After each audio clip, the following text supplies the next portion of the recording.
ამერიკელი პოლიტოლოგის თვალსაზრისი ქართულ პრობლემებზე. საქართველოს პატარა ქვეყანა, რომელსაც ცუდი სამეზობლო ხვდა წილად.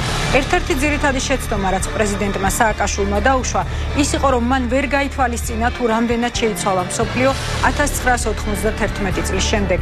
სამყარო, რომელიც 1989-91 წლებში არსებობდა, უკვე აღარ არსებობს. გადაცემის პირველ ნაწილში ამერიკელი პოლიტოლოგი, ყოფილი სახელმწიფო მდივნის ჯეიმს ბეიკერის მრჩეველი პოლ გობლი სპეციალურად მე-9 არხის ამერიკული ბიუროსთვის აგვისტოს ომისა და რუსეთთან ურთიერთობის შესახებ. გადაცემის მეორე ნაწილში ინტერვიუში გამოთქმულ პოზიციებს თედო ჯაფარიძესთან ერთად შევაფასებთ.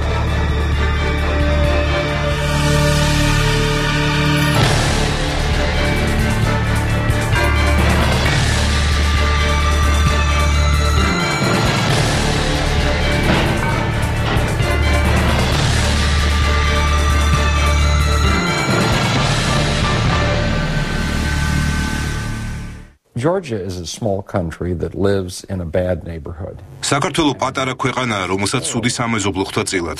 იგი იძულებულია შეძლების დაგვარად საუკეთესო ურთიერთობები ჩამოაყალიბოს მეზობლებთან. ჩვენ აღარ ვიმყოფებით ცივი ომის რეჟიმში, როდესაც შეგეძლო ყოფილიყავი ფრონტის წინა ხაზზე მყოფი ქვეყანა, რომელსაც ამერიკის და ევროპის მხარდაჭერის იმედი ჰქონდა და აკეთებდა იმას, რისი გაკეთებაც სურდა, რადგან იგი დასავლური ალიანსის ნაწილი იყო.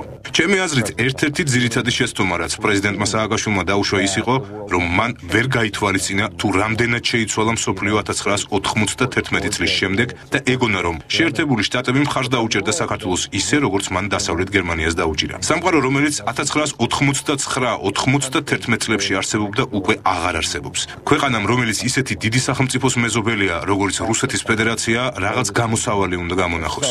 ეს არნიშნავს, რომ ურთიერთობები ყოველთვის თბილი და სასიამოვნო იქნება, მაგრამ შეცდომაა ფიქრი, რომ საქართველო მოიგებს რუსეთთან მუდმივი დაპირისპირებით. იმ შემთხვევაში, თუ რუსეთი საქართველოს ღიამტრად აღიქვამს, იგი არა მხოლოდ გამონახავს ინსტრუმენტებს საქართველოს ინტერესების საზიანოდ, არამედ დასავლეთის არ გამოექანება ცხენზე ამხედრებული საქართველოს საშუალად. საქართველოს მთავრობამ 2008 წლის ომის შემდეგ კარგად გაითავისა, რომ დასავლეთი არ მიეხმარებოდა მას მიუხედავად იმისა, თუ რას მოიმოქმედებდა იგი. 2008 წლის აგვისტოს ტრაგედიის რუსეთის შემოჭრისა და საქართველოს ტერიტორიების ნაწილის ოკუპაციის თავიდან არიდება შესაძლებელი იყო. რა თქმა უნდა, ეს არ ნიშნავს, რომ საქართველო რუსეთის სატელიტად უნდა იქცეს. მნიშვნელოვანია სწორი ბალანსი და დასავლეთთან კარგი ურთიერთობის ჩამოყალიბება. ასეთია ყველა პატარა ქვეყნის ბედი, რომელსაც მეზობლად ასეთი დიდი ქვეყანა ხავს.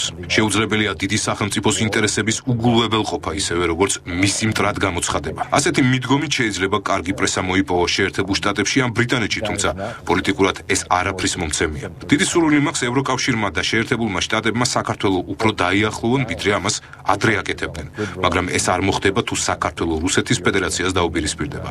ეს შესაძლებელი იქნება მაშინ, როდესაც საქართველოს თავს წარმოაჩენს დახვეწილ პროგრესულ ქვეყნად. ქვეყნად, რომელსაც ესმის, რომ სამყარო 1989 წლის შემდეგ შეიცვალა. რუსეთის მთავრობასთან კონსტრუქციული ურთიერთობები უფრო მეტ მხარდაჭერას მოუპოვებს საქართველოს როგორც ვაშინგტონში, ასევე ბრიუსელშიც.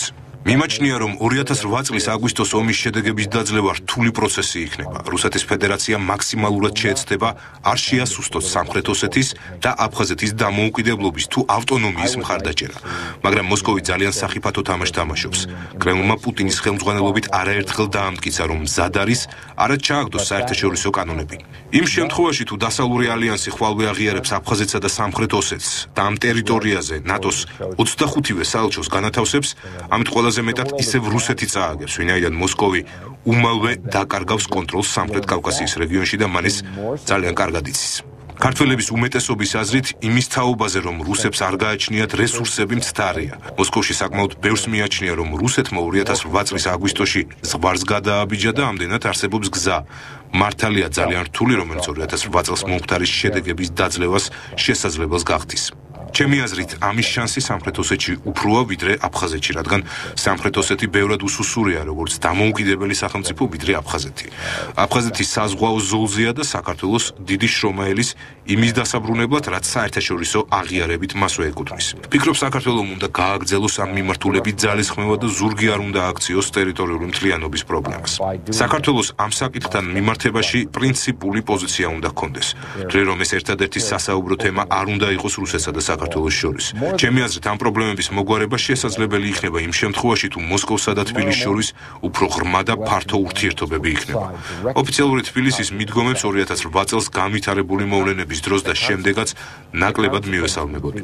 საქართველოს პრეზიდენტის აზრით, რუსეთის უკან დასახევად საუკეთესო გზა შეურიგებლობა იყო. ხანდახან ეს მექანიზმი მუშაობს, თუმცა არა ამ შემთხვევაში და ორი მარტივი მიზეზის გამო. ჩვენ აღარ ვართ ცივი ომის დროინდელ დანაწევრებულ სამყაროში, როდესაც შესაძლებელი იყო წინა ფრონტზე მყოფი შეურიგებელი და აგრესიული სახელმწიფო ყოფილიყავი. და მეორეც, სიმართლე რომ ვთქვათ, შეერთებული შტატები და უფრო მეტწილად ევროკავშირი მეტადაა დაინტერესებული მოსკოვთან ურთიერთობებით, ვიდრე თბილისთან ურთიერთობებით. შეიძლება ეს ჩვენ სურვილებს არ ემთხვეოდეს, მაგრამ რეალობაა. რაც უფრო მეტად დაამტკიცებს საქართველოს თავის წესიერებას, მით უფრო მეტი შანსი ექნება მოიპოვოს მხარდაჭერა აფხაზეთსა და სამხრეთ ოსეთთან მიმართებაში. საქართველოს თავის გაბრაზებას გამოხატავს, რაც გასაგებიც არის იმის გათვალისწინებით თუ რა მოხდა და ამ ემოციას მეც ვემხრობი, თუმცა იმავდროულად მხარდაჭერა ვაშინგტონისა და ბრიუსელის მხრიდან უფრო მეტად შესუსტდება, თუ საერთაშორისო ასპარეზზე ეს საქართველოს ერთადერთი საქმელი იქნება. მოხარული ვიქნები თუ საქართველოს დასავლური ალიანსის წევრი გახდება, გამიხარდება თუ ერთ დღეს საქართველოს ევროკავშირშიც გაწევრიანდება, მაგრამ შიშობ რომ ქართველები ბოლომდე ვერ აცნობიერებენ თუ რას ნიშნავს ამ ორგანიზაციების წევრობა. შესაძლებელია იყო თავდაცვითი ალიანსის წევრი უბრალოდ სტრატეგიული მდებარეობის, აი მაგალითად ისლანდია, რომელსაც ჯარიც არ ჰყავს, მაგრამ იგი ნატოს წევრია. ისლანდია მნიშვნელოვანია ნატოსთვის, რადგან იგი ევროპასა და ამერიკას შორის მდებარეობს. თვლი რომ საქართველოს უნდა იყოს ნატოს წევრი და ეს კონგრესის წინაშე ღიად განვაცხადე. სიამოვნებით ვიხილავდი საქართველოს ევროკავშირში, მაგრამ თვლი რომ ევროკავშირის წევრობა ბევრად უფრო რთული გამოწვევა. ევროკავშირის წევრობა მოითხოვს კანონების, მიდგომების და თუნდაც ქცევის ფუნდამენტური ნაწილის რევიზიას. ევროკავშირში გაწევრიანება ბევრად რთულია, ვიდრე ნატოში შესვლა. ქართველებმა უნდა იფიქრონ იმ ნაბიჯებზე, რომელიც მათ ევროკავშირში შესვლას გახდის შესაძლებელს. ევროკავშირმა ნატოზე მეტად ხაზგასმით განაცხადა, რომ ერთ-ერთი საფასური რისი გადახდათ საქართველოს მოუწევს მეზობლებთან ურთიერთობის დარეგულირება.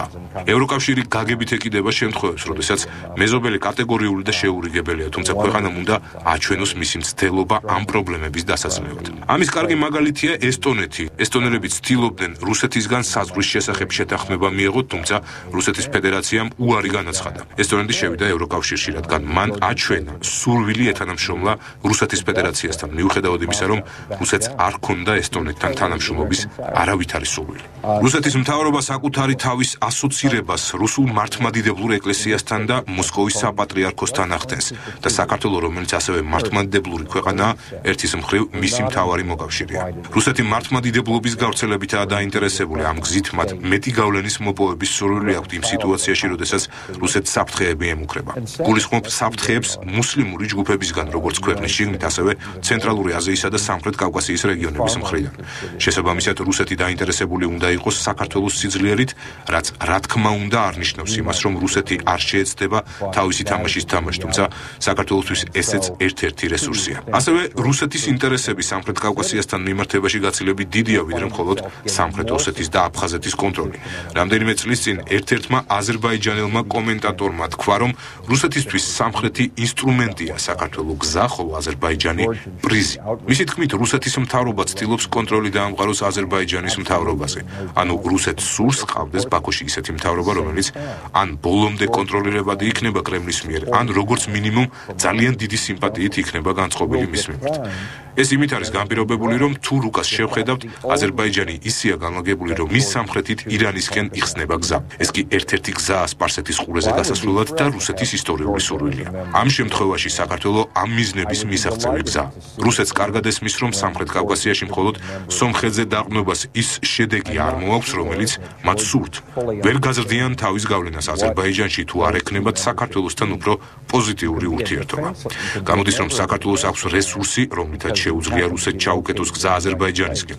ეს ის კოზირია, რის გათამაშებაც საქართველოს შეუძლია.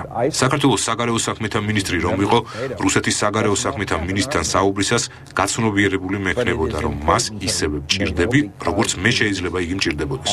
ასეთ სიტუაციაში მრავალი ვარიანტი არსებობს. პირველ რიგში ეს კულტურული თემებია. რუსეთს სჭირდება საქართველოს აზერბაიჯანზე გასასვლელად, რადგან სომხეთი მას ბაქომდე ვერ მიიყვანს. ყარაბაღის პრობლემა გამორიცხავს ამას, მაგრამ საქართველოს აქვს ის, რაც რუსეთს სჭირდება და ამდენად თავისი მოთხოვნების გაყენება შეუძლია და ეს იმაზე დიდი რესურსია, ვიდრე ქართველებს გონიათ. არსებობს კიდევ ერთი ფაქტორი. ჩვენ დაგვავიწყდა თუ რა რეალობაა სამხრეთ კავკასიაში. დაბრუნდეთ 300 წლის უკან და გავიხსენოთ. ვერც მეფის რუსეთი, ვერც საბჭოთა კავშირი ვერ ახერხებდა ჩრდილოეთ კავკასიაში კონტროლის მოპოვებას სამხრეთ კავკასიის კონტროლის გარეშე.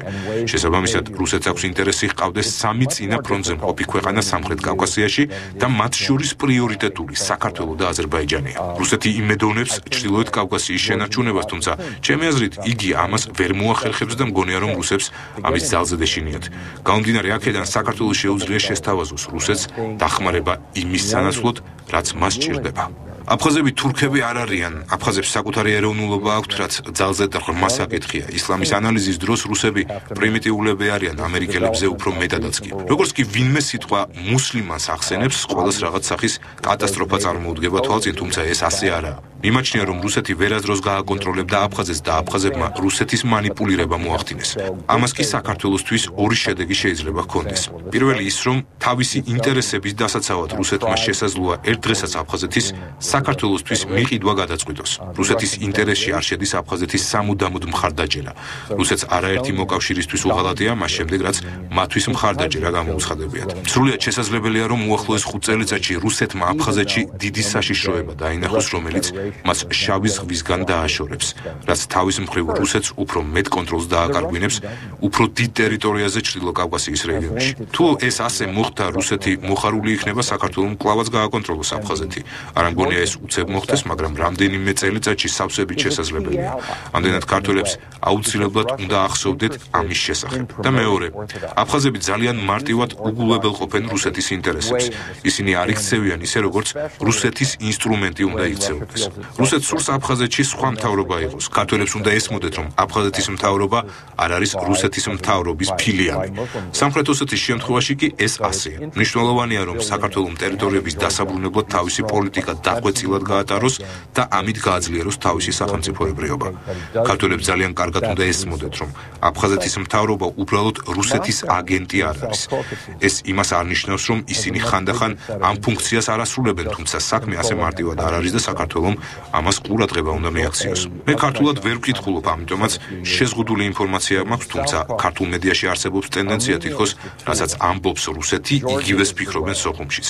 ეს ასე არ არის.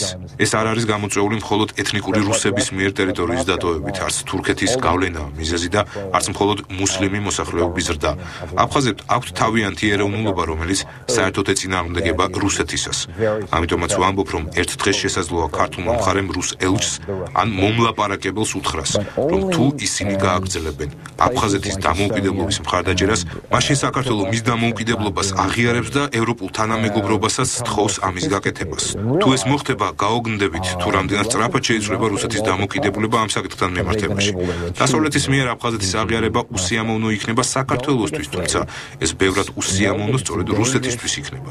ეს არ ნიშნავს, რომ საქართველოს ასე უნდა მოიქცეს, თუმცა ის ფაქტი, რომ საქართველოს ამის გაკეთება შეუძლია, პროფკავშირების პრინციპს მაგონებს. პროფკავშირები ყველაზე ძლიერი მაშინაა, როდესაც გაფიცვით იმუქრება და არა როდესაც რეალურად იფიცება.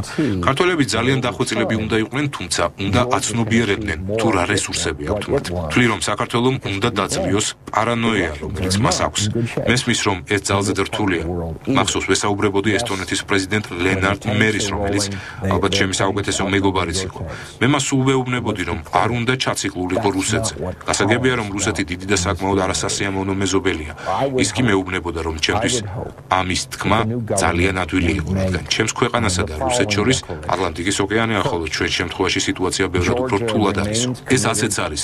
ქვეყნები, როგორიცაა ესტონეთი და რაღაც დონეზე ლიტვა და ლატვია, დაიხვეწნენ და გაიაზრეს, რომ ყველა კოზირი რუსეთის ხელთ არ არის. ნუ გეშინიათ საკმაოდ სახიფათო სიტუაციაში და ცუდ სამეზობლოში ხართ, მაგრამ საქართველოს აქვს რეალური რესურსები, რომლის გამოყენება შეიძლება.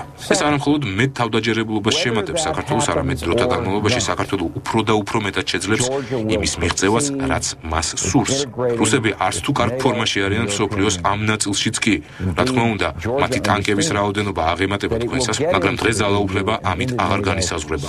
ვიმედოვნებ, რომ საქართველოს ახალი ხელისუფლება შემდეგ განცხადებებს გააკეთებს. პირველი, საქართველო ერთგული რჩება მისი ტერიტორიული მთლიანობის აღდგენის სურვილის, რომ ეს ქართული ტერიტორიებია და მათთან მიმართებაში არაფერი შეცვლილა და რომ საქართველოს სურს რუსეთთან კარგი ურთიერთობები, თუმცა ამისთვის რუსეთმა უნდა შეიცვალოს თავისი პოზიციები რიგ საკითხებთან მიმართებაში. მეორე, საქართველო განაგრძობს თავის კურსს ევროატლანტიკური ინტეგრაციისკენ. საქართველოს ესმის, რომ ევროკავშირში და ნატოში უფრო მალე მოხდება, თუ მას რუსეთთან თანამშრომლობის ურთიერთობა ექნება და არა დაპირისპირება. მესამე, საქართველოს დამოუკიდებელი სახელმწიფოებრიობა 2005 წელს ითვლის და არ არსებობს მიზეზი, რომ საქართველოს დამოუკიდებელი კიდევ 2500 წელი არ იყოს. არ გეგონოთ, რომ 2008 წელს განცდილი მარცხით დასასრულის დასაწყისია. საქართველოს ისტორიაში უფრო რთული პერიოდების ყოფილა. ბალტიისპირეთის ქვეყნებში მუშაობის დროს ხალხს ვეუბნებოდი. 10 წლის წინ ვინმეს რომ მეთქვა ასეთი პრობლემების წინაშე დადგებოდით, ამაზე დაუყოვნებლივ დათანხმდებოდით, რომ მიგეღწიათ ისეთი დონისთვის, რომ მხოლოდ ასეთი სახის პრობლემები გქონოდა. თუ შეხედავთ, სად იყო საქართველო 1980 წელს და სადაა ახლა, ნათლად ჩანს, რომ საქართველოს ამბავი წარმატების ამბავია. თუმცა ამაზე შეჩერება არ შეიძლება, მით უმეტეს, როდესაც პატარა ქვეყანა ხარ და თან ცუდ სამეზობლოში. 2008 წლის აგვისტოს მიუხედავად საქართველომ დიდი პროგრესი განიცადა და ქართველები ამით უნდა ამოხობდნენ. მათ უნდა ესმოდეთ, რომ ყოფილი საბჭოთა კავშირის ქვეყნებს შორის საქართველოს ამ წლებში ნატოსა და ევროკავშირის წევრობის ყველაზე დიდი შანსი აქვს. To be a member of NATO and a member of the European Union.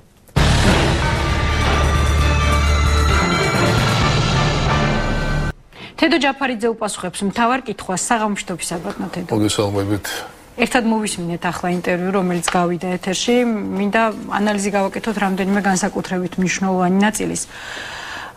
დავიწყოთ 2008 წლის აგვისტოს ომით, რომელიც ისედაც ძალიან აქტუალურია ბოლო დღეების მანძილზე და იქცა ისევ დაპირისპირების თემად.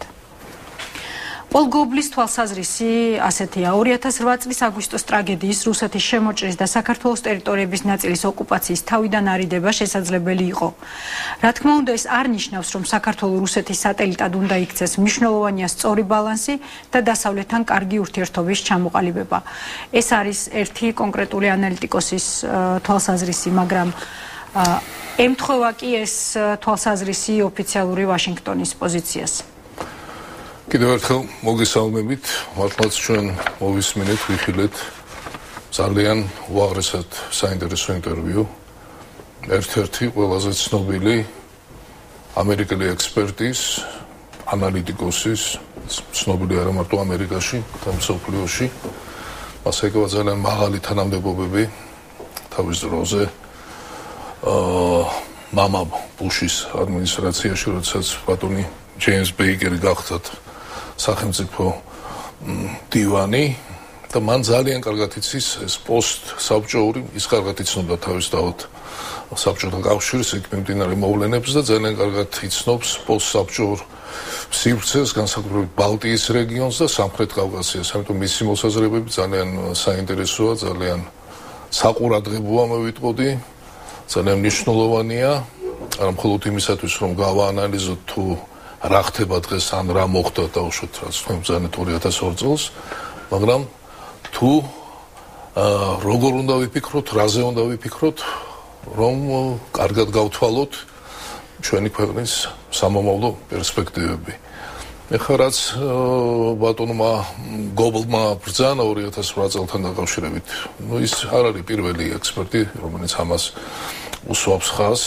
მე რამდენიმე ხნის წინათ თქვენ კოლეგებთან მაესტროს არხზე უსმენდი საქართველოს ყოფილ საგარეო მინისტრის მოადგილეს, ბატონ ნიკა ვაშაკიძეს, რომელმაც აგრეთვე აღნიშნა, რომ შეიძლებოდა აი ამ ომში არ ჩართვა და იმ დაგებულ ხაფანგში არ ჩახტომა, რაც სამწუხაროდ ბატონმა სააკაშვილმა გააკეთა და უნდა გითხრათ, რომ არა მხოლოდ ამერიკის შეერთებულ შტატებში, არამედ ევროპაში, თუნდაც ყველაზე ისეთ ქვეყნებში, რომლებიც ძალიან მხარს გვიჭერენ, ახლა ვიმყოფებოდით სწორედ პარლამენტის თავმჯდომარესთან ერთად პოლონეთში და მოგეხსენებათ პოლონეთში ჩვენ დამოკიდებულება განსაკუთრებულია, იქაც აღიარებენ, რომ ეს იყო ომი, რომელიც იყო პროვოცირებული, რა თქმა უნდა, რუსეთის მიერ,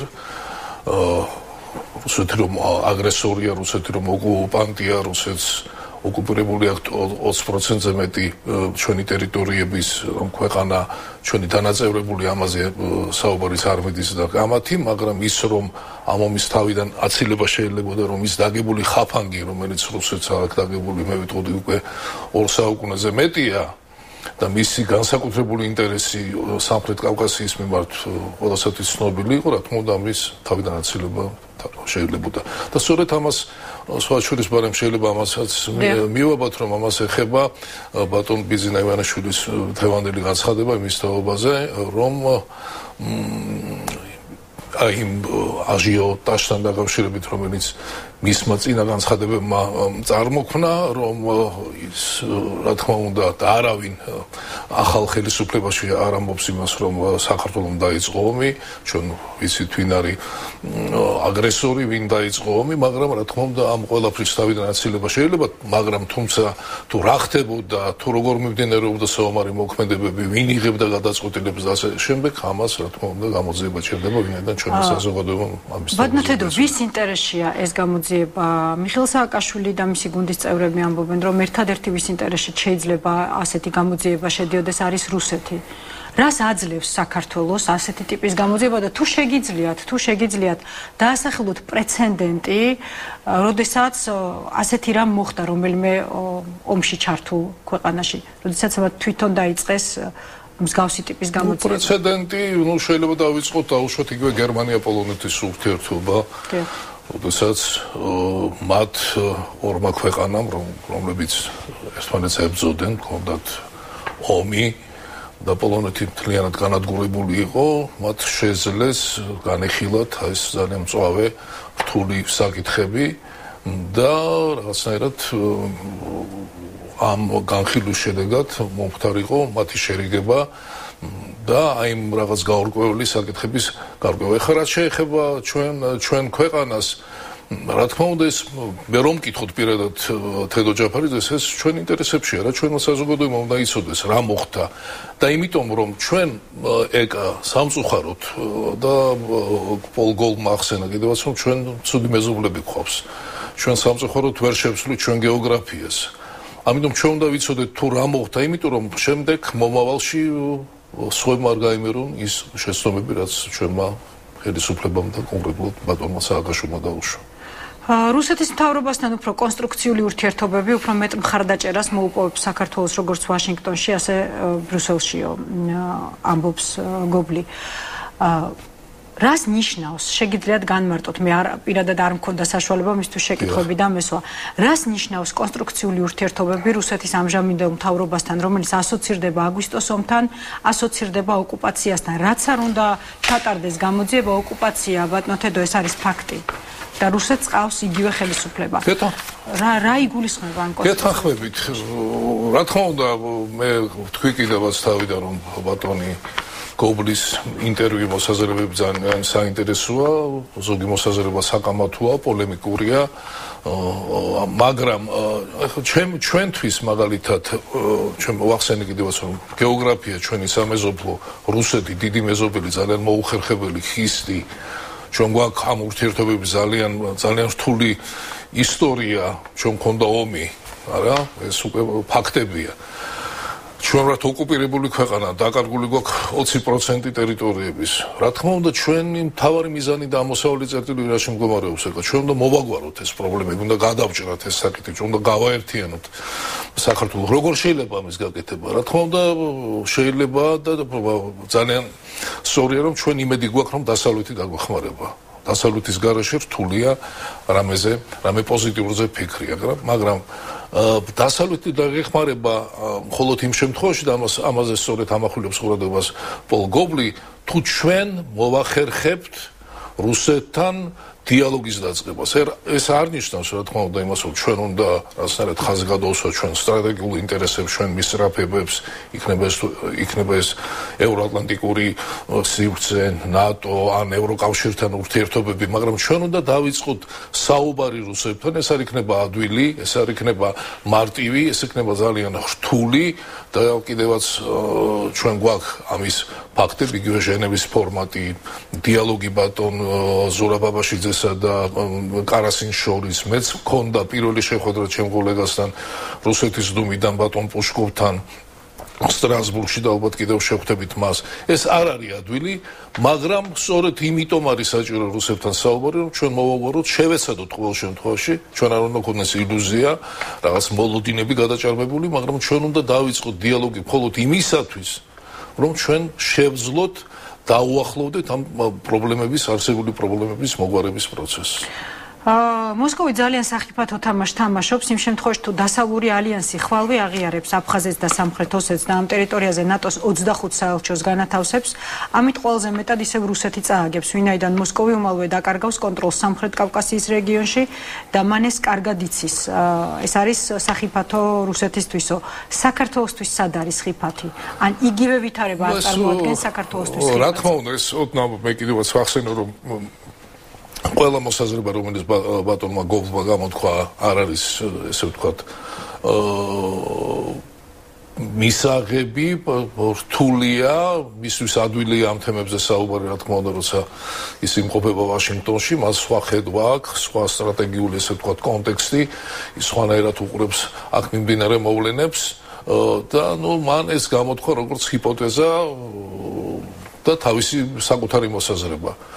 რა თქმა უნდა მოხდება ეს თუ არა, მე ძალიან მეეჭვება, ვინაიდან საერთოდ დინამიკა ჩვენ რეგიონში თუ როგორ ვითარდება პოლიტიკური პროცესები, როგორია პერსპექტივები, როგორი პოლიტიკა აქვს თვით რუსეთს, როგორ ვითარდება სიტუაცია სამხრეთ კავკასიაში, შავი ზღვის რეგიონში, ну მე ყოველ შემთხვევაში მე მგონია რომ ამგვარი რამ რთულად მოხდება, თუ როგორ ვითარდება დავიწყოთ დავამთავროთ იმით თუ როგორ ვითარდება მოვლენები თვით ევროკავშირში, ამერიკის შეერთებულ შტატებში, სადაც თუ ევროკავშირზე დავიწყებთ საუბარს, მათ საკუთარი ძალიან საკმაოდ მწვავე პრობლემები აქვს, თუ გადავალთ ამერიკის შეერთებულ შტატებში, მოგეხსენებათ მათი საგარეო პოლიტიკური ვექტორი აღმოსავლეთისკენ წარიმართა, ამიტომ აქ ესე მარტივად რა თქმა უნდა ეს არ იქნება და მე მგონი მაინც გამოსავალი ეს იქნება გრძელვადიანი პერსპექტივა, მაგრამ გამოსავალი იქნება იმაში და მე მგონი სწორედ ახალი ხელისუფლება ამ გზას დაადგა,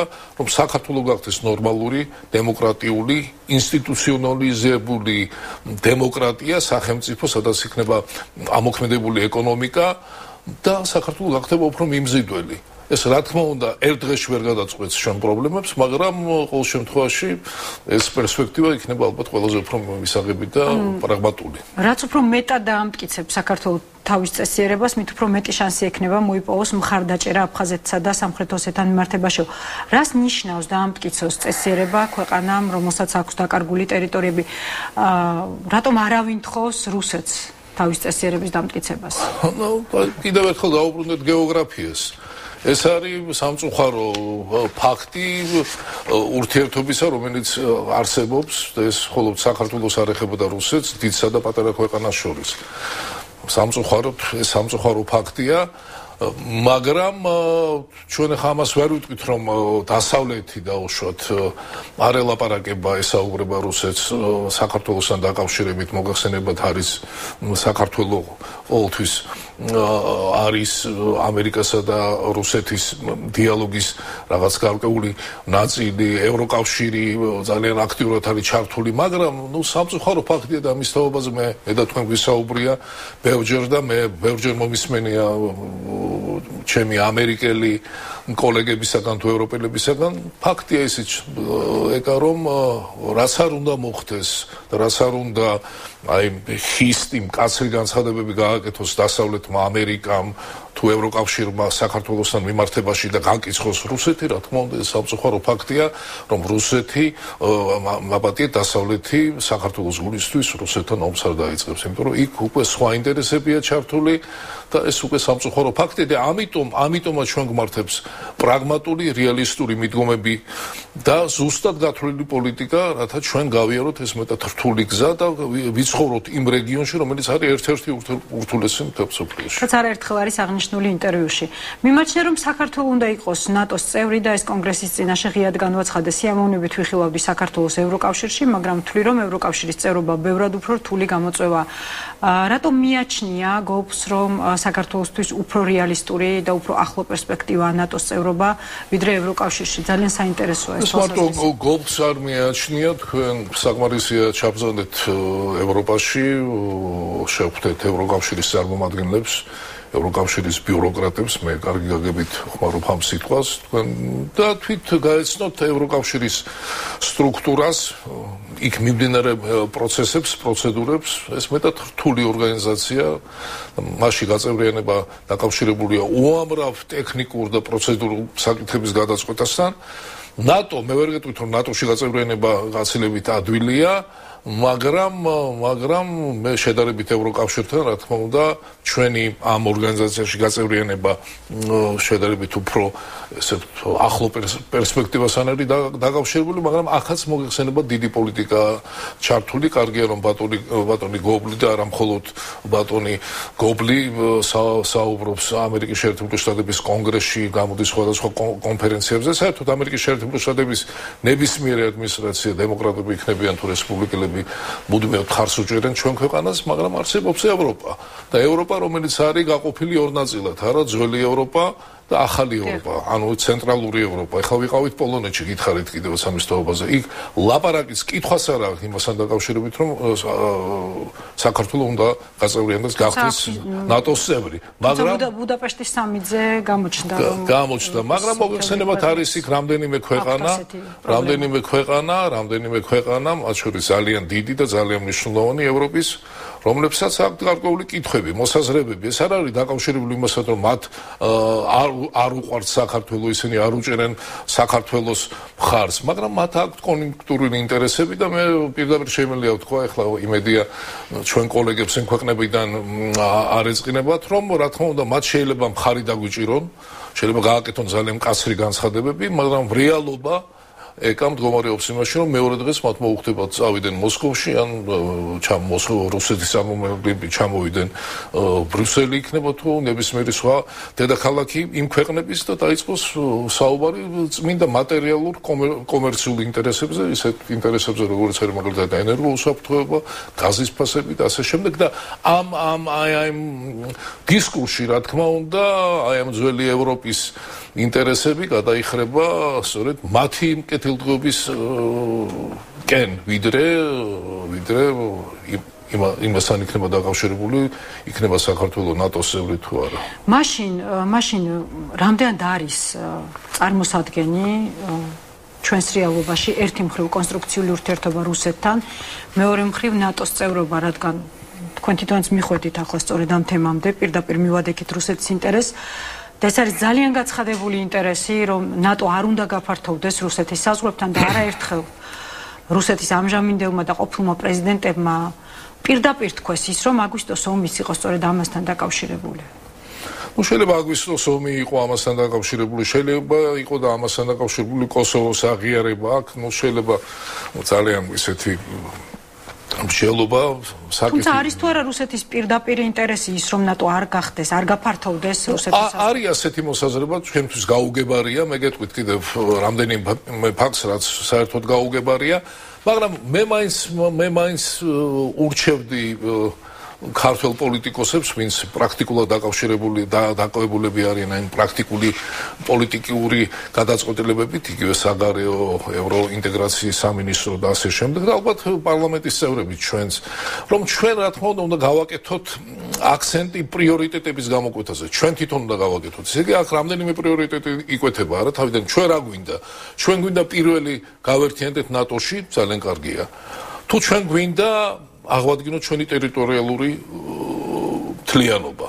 ესეც მე მგონი რომ ყველაზე მნიშვნელოვანია. თუ ჩვენ გვინდა დავამყაროთ კარგი ურთიერთობა რუსეთთან, რომელიც თითქმის მიბმულია აი მეორე საკითხთან.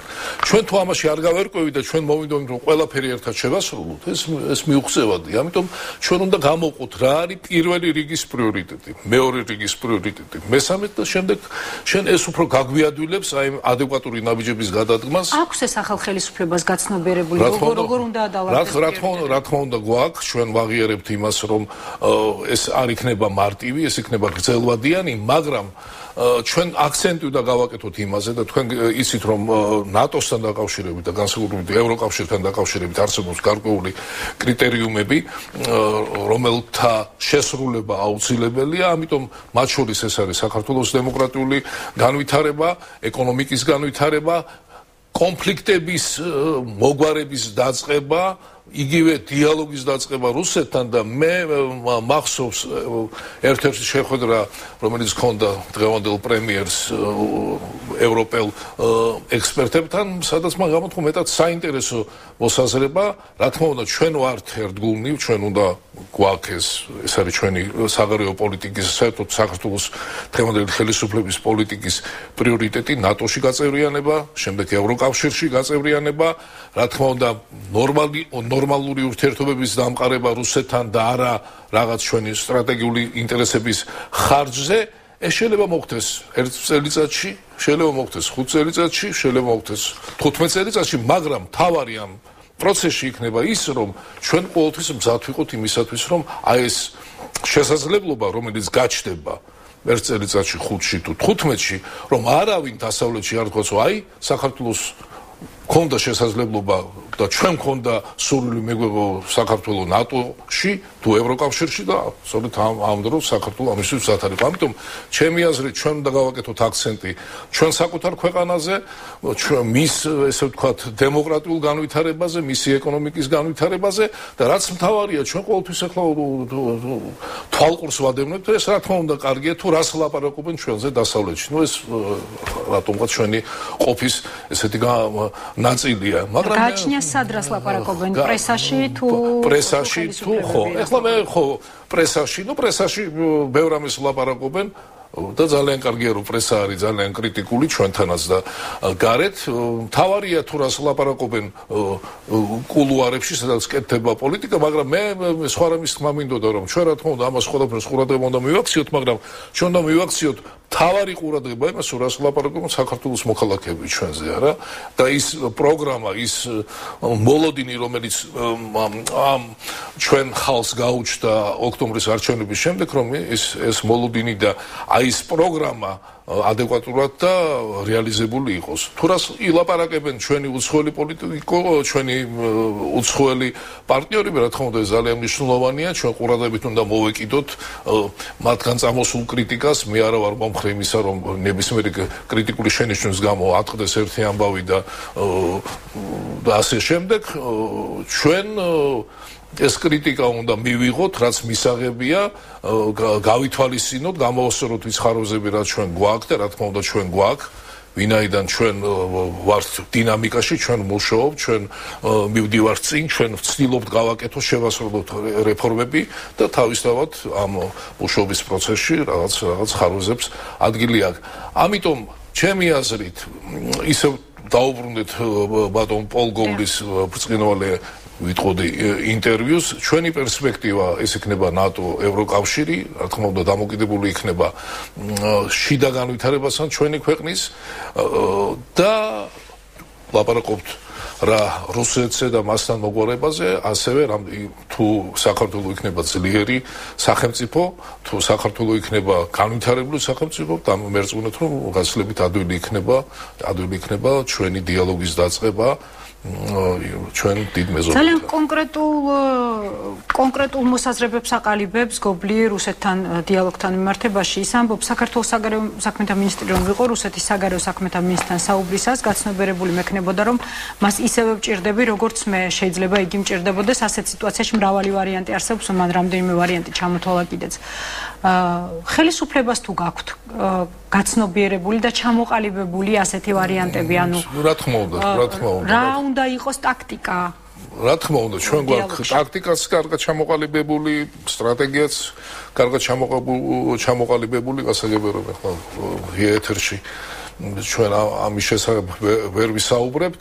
ჩვენ გაცნობიერებული გვაქვს მაგალითად თუ ვისთან გვექნება საქმე და ძალიან საინტერესო დიალოგი მქონდა ჩემ ერთ რუს, ესე ვთქვათ, დავარქოთ კოლეგასთან რამდენიმე წლის წინათ. მე მინდა უბრალოდ ჩვენმა ტელემაყურებელმა და თქვენც იცოდეთ თუ რა პარტნიორთან გვაქვს ჩვენ საქმე.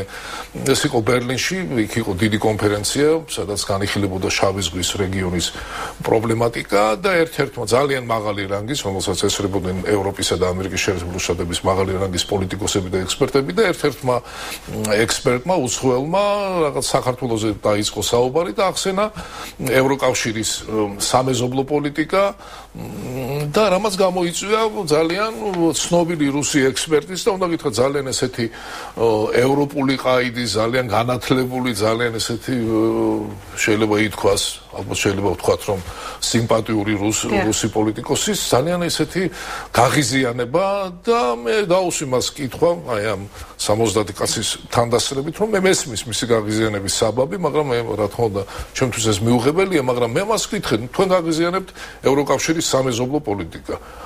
მაგრამ კარგი იქნება თუ ჩვენ აი ამ მე და ამ 70 ადამიანს რომელიც ესწრება ამ კონფერენციას გვეტყვით რუსეთს აქვს სამეზობლო პოლიტიკა, მაგრამ პირად რუსეთს არ აქვს სამეზობლო პოლიტიკა და არც ექნება.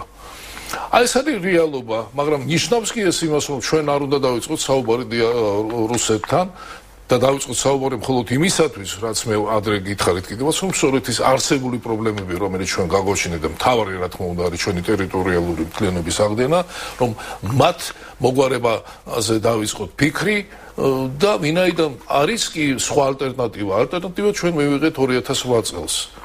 ამიტომ მესმის რომ ეს ჩვენი ოპონენტების წამოძახილები რომ არის რა დავიწყოთ შეგვიძლია ომი დავიწყოთ რუსეთთან ან ვინმე დაგვიდგება მხარში როდესაც ომს დავიწყებ წარმოუდგენელია საერთოდ ომით რაიმეს მიღწევა ჩემთვის ყოველ შემთხვევაში წარმოუდგენელია ამიტომ ერთადერთი რაც მსოფლიო პოლიტიკაში და დიპლომატიაში არსებობს ეს გახლავთ დიალოგი ეს იქნება კიდევ ერთხელ ვამბობ ძალიან რთული ძალიან გრძელვადიანი მაგრამ ეს არის ერთადერთი ინსტრუმენტი რომელიც ალბათ ჩვენ და ეს უკვე ჩვენზე იქნება დამოკიდებული რამდენად ადეკვატურად რამდენად ეფექტურად და რამდენად დავაჩქერებთ ამ პროცესებს ჩვენ სასარგებლოდ ინტერვიუ სრულდება შემდეგი პასაჟით გობლი ამბობს რომ ყოფილი საბჭოთა კავშირის ქვეყნებს შორის საქართველოს ამ წლებში ნატოს და ევროკავშირის წევრობის ყველაზე დიდი შანსი აქვს თუ ეთანხმებით მას და რა არის ამის საფუძველი მით უმეტეს თუ ისევ აქცენტს გავაკეთებთ ჩვენს მეზობელ რუსეთზე არა იცით ჩვენ ახლა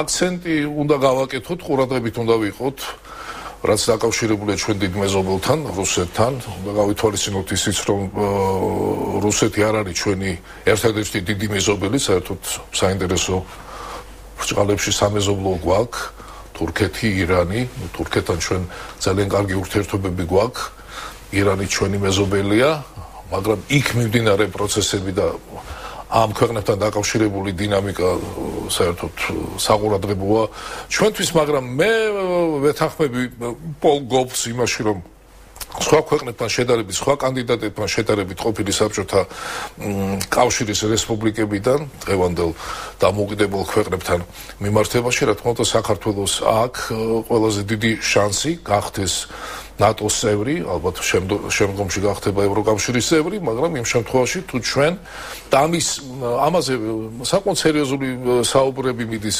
დასავლეთში, გითხარით ვიყავით პოლონეთში, მანამდე ვიყავით ამერიკის შეერთებულ შტატებში და ეს დაკავშირებული უნდა გითხრათ აი იმ ცვლილებებთან, რომლებსაც ადგილი აქვს ჩვენს ქვეყანაში, ახალ მთავრობასთან, მათ განცხადებებთან, ჯერ კიდევ ბევრია სამუშაო ჩვენ დასავლელ კოლეგებთან იმასთან დაკავშირებით რომ ჩვენ დავარწმუნოთ თუ ვინ ვართ რა გვინდა რა პოლიტიკას ვატარებთ მაგრამ ძალიან ადეკვატურად არის ახმული ის პოზიტიური ნაბიჯები რომელიც იდგმება ჩვენი ახალი მთავრობის მიერ და ეს არის სწორედ ის გარანტია ის საბაბი რომლითაც ისარგებლა ბატონმა გობლმა და მეც მას ვეთანხმები რომ საქართველოს თუ ეს ყველაფერი ეს დინამიკა პოზიტიური ჩვენი განვითარების დემოკრატიული აღმშენებლობის გაგრძელება საქართველოს ალბათ უახლოეს მომავალში ვიმედოვნოთ გახდება ნატოსა და ევროკავშირის წევრი. კიდევ ერთი თემა, რომელიც პირდაპირ უკავშირდება ურთიერთობას უცხოეთთან, ეს არის ჯერ კიდევ არ დამტკიცებული ელჩების თემა, ერთ-ერთი კანდიდატი ბრძანებით. არ დათანხმებია, ძალიან საინტერესოა ეს თემა ბულგარეთში, ჩინეთში, გაერთიანებულ სამეფოში, სადაც თქვენ ხართ კანდიდატი, გერმანიასა და გაერთიანებული ერების ორგანიზაციაში ელჩების კანდიდატებს ჯერჯერობით პრეზიდენტი არ აქვს ხელმოწერა მათ კანდიდატურებს.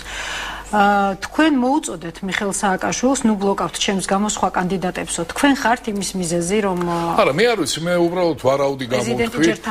მე ვარაუდი გამოვთქვი ეკა, ჯერ მინდა ღია ეთერში განაცხადო იმის თაობაზე, რომ მე ვთქვი ბევრჯერ თქვენ კოლეგებთან ქუთაისიდან მიხდებოდა ამ თემაზე საუბარი, რომ მე მშვენივრად ვგრძნობ პარლამენტში თავს ჩემ კოლეგებთან ერთად, დღესაც თქვენთან მოვედი, მქონდა ძალიან საინტერესო ბიუროს ხდომა, განვიხილეთ უამრავი საკითხი. მე ძალიან კომფორტულად ვგრძნობ პარლამენტში თავს. მე მგონი, რომ კარგ საქმეებსაც ვაკეთებ, ბევრი რამე გავაკეთეთ, რა თქმა უნდა, ჯერ კიდევ ბევრია გასაკეთებელი. ნუ ახლა ბატონი სააკაშვილი მე გამოვთქვი ეს ვარაუდი, ვინაიდან ჩემი გვარი მოსირებს აი ამ პროცესებთან დაკავშირებით მის ხელმოწერასთან თუ ხელის არ მოწერასთან დაკავშირებით, თუმცა ეს ახლა მან ხელი მოიტეხა, მე ვარკვევდი სწორედ თქვენთან რომელი ხელი მოიტეხა, რომლითაც მან ხელი უნდა მოაწეროს ამ დოკუმენტებს თუ არა, ნუ ყოველ შემთხვევაში მე არც არ მეჩქარება, მე თავს კარგად ვცნობ იქ სადაც ვარ. თუ მოხერხდება და ბატონი პრეზიდენტი ყოველ შემთხვევაში განიხილავს ჩემ კანდიდატურას და კარგი იქნება, ვინაიდან მე ვთვლი, რომ მე შემიძლია კიდევ ამ დიპლომატიური საქმიანობით და ჩემი გამოცდილებით, რაც მე გამაჩნია მოგზაურებული რაღაც დადებითი შემატო, სწორედ იმ დიდ საქმეს, რომელიც ამოიწყო ახალმა ხელისუფლებამ, თუ ეს არ მოხდება, ნუ არ მოხდება და არ მოხდება.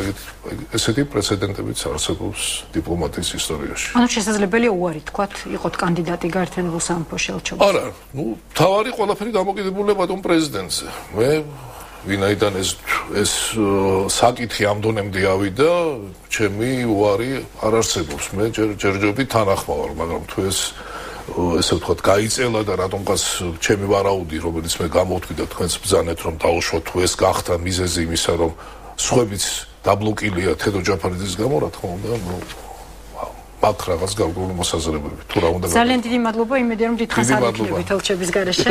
თავარ კითხვას კვირის ბოლოს თედო ჯაფარიძე პასუხობდა, ორ შაბათამდე გემშვიდობით, სასიამოვნო შაბათსა და კვირას გისურვებთ.